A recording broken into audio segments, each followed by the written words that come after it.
যে নবী আমার উম্মতি উম্মতি করে 63 বছর জিন্দেগি কেটে গেলেন, কবরে যাচ্ছেন, তবু কাফনের ঘুমটা কাফনের জাহিলছে। হযরত আলী বলছেন এখনো কাঁদছেন রব্বি হাবলি উম্মতি বলে। ওই নবীর হুকুম মেনে নামাজগুলো সুন্নাত তরিকায় পড়তে হবে না, পড়তে হবে না। আপনি একবার ভাবনা চিন্তা করবেন, আপনার ছেলে মেয়ে, আপনি অভিভাবক, আপনার ছেলে মেয়েকে নামাজের কথা বলতে হবে কি হবে না, আপনি একবার চিন্তা ভাবনা করবেন।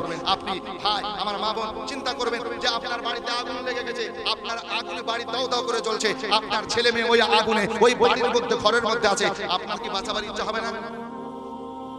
যদি ইচ্ছা হয় যে আমার ওই সন্তান আগুনে পুড়ে যাবে, ওই ঘরটা আগুন জ্বলছে, আমি ওই আগুন থেকে বের করে নিয়ে আসবো, যদি এটা মনে হয় তো মা, আমার বাবা জন ভাই, হাত জোড় করে আজকে এই স্টেজের শেষ কথাগুলো বলছি, আপনার ছেলে মেয়েকে নামাজি বানান।